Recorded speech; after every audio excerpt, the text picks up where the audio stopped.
Hello, my guitar playing friends. I hope everything is going well for you. You're going to find aspects of guitar playing that are going to be really tricky for you. Maybe it's holding the pick. Maybe it's getting that D on the second string down. Dadgummit, it just won't come out. Maybe it's playing chords. Oh, I'm playing them, but they don't all come out yet. That's okay. Stick with it. It's all about practice, right? And the more you do it, the more familiar you will become with it, and the better you will get at it. I promise you that. So today we're going to tackle strum patterns. There's a million different ways you can strum the guitar, but there are just a couple of fundamental things that are almost always present in quality strumming. There's always exceptions. There's always weird patterns that people do, but usually there are just some, again, overarching fundamental techniques that we need to address. First of all, there are two basic ways to strum the guitar: down and up. We will not be strumming sideways. Maybe you've seen somebody go on the electric guitar, but that's not really a strum, and I don't think we're going to focus on that right now anyway. So sometimes guitar teachers or players will use arrows, just a down arrow for down strum and an up arrow for up strum. That's a great way to do it. But maybe it's because of my classical training. I kind of like the technical way of writing it, which is, I'm going to show up here. A down strum will use this symbol.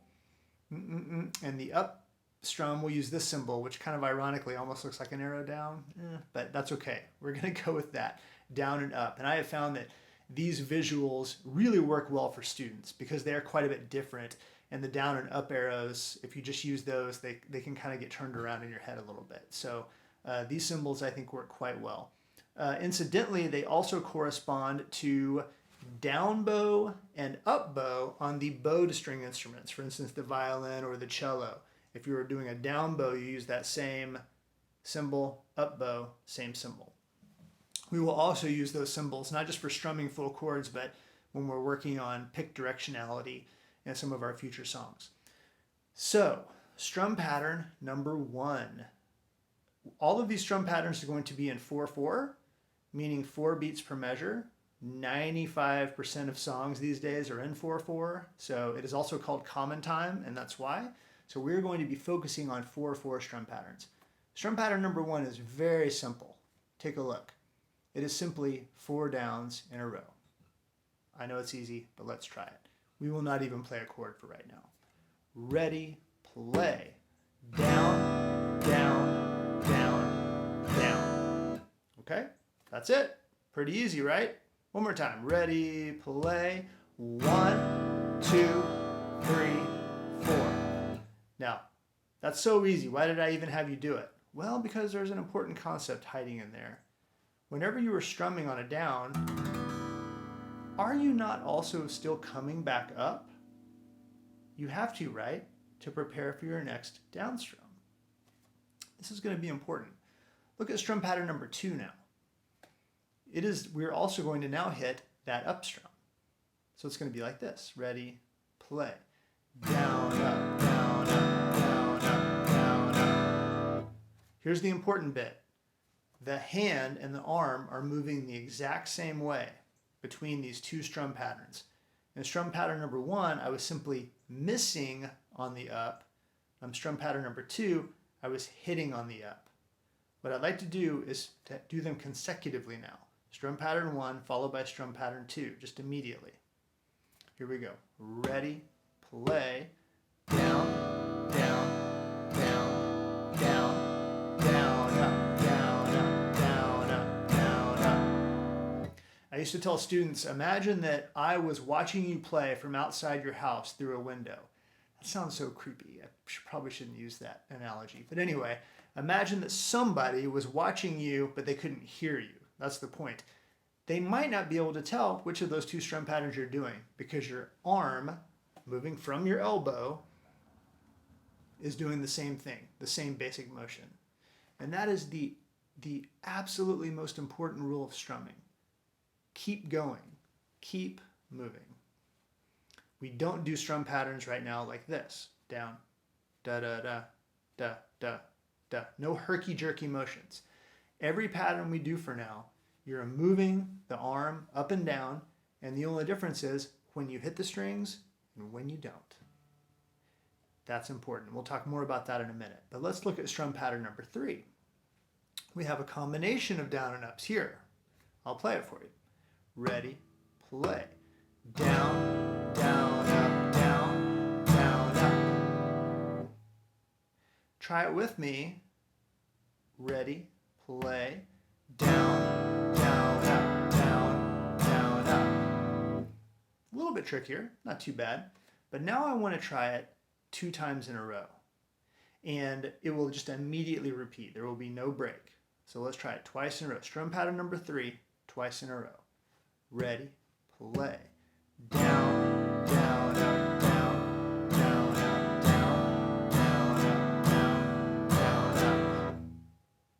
Just like with our pick pattern that we did in our pick exercise back in the basics, that second time through can sometimes, really mess with your mind a little bit. So try it a little bit and just get used to it, okay?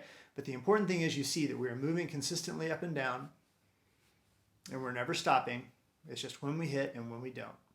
Before we get to strum pattern number 4, I want to talk just a moment more about that. Why is that so important? Well, as a rhythm guitar player, and believe it or not, probably you can imagine yourself playing a lot of riffs, but even if you're playing lead guitar, most of your time you're playing rhythm guitar. That's just kind of the way it is with the instrument. And if I'm playing a pattern, and maybe I'm singing something, I'll just make up a song right now. We are learning how to strum, and it's fun, fun, fun, fun. You can see that if I'm singing, and I'm just moving my hand up and down. By the way, that song is copyrighted. All mine, going to be a #1 hit. Anyway, you can see that that arm is moving up and down. I can sing, and I know that I'm always going to be rhythmically right. You can tap your foot to it. You can set your clock to it, okay? What if I hit when I'm not supposed to, though? What if I mess my strum pattern up? Well, then it's slightly different than it's supposed to be, but it's still in the rhythm of the song because your arm is moving consistently up and down. And that, my friends, is the key to being a good rhythm guitar player.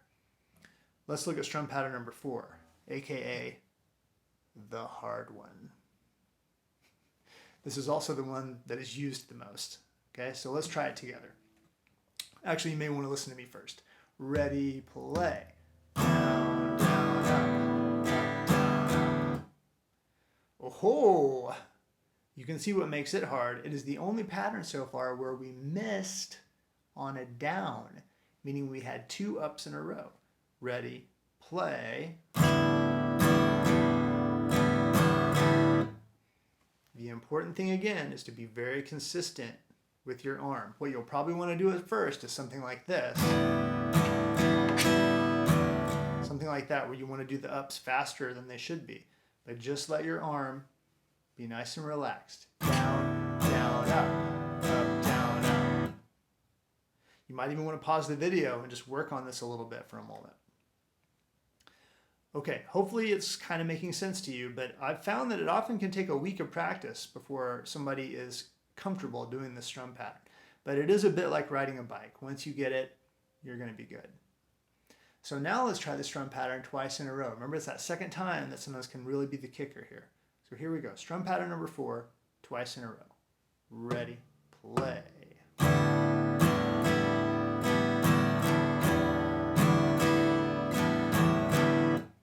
If you can consistently get that pattern correct twice in a row, then I think you're really on your way.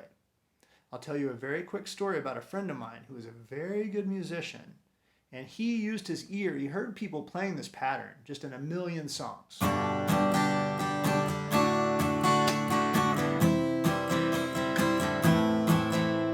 So he just sort of learned it by ear, but he did it this way.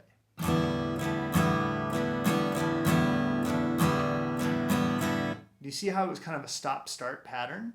Same basic rhythm to it, but first of all, it doesn't sound as good, right? Listen to the way I have it written in. And then my friend did it this way.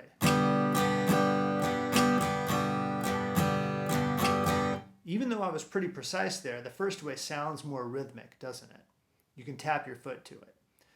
But the real kicker was that every time he would play a song, despite being a very accomplished musician, excellent singer, and a good guitar player, this would happen at least once every song. It would be like this. See what I mean?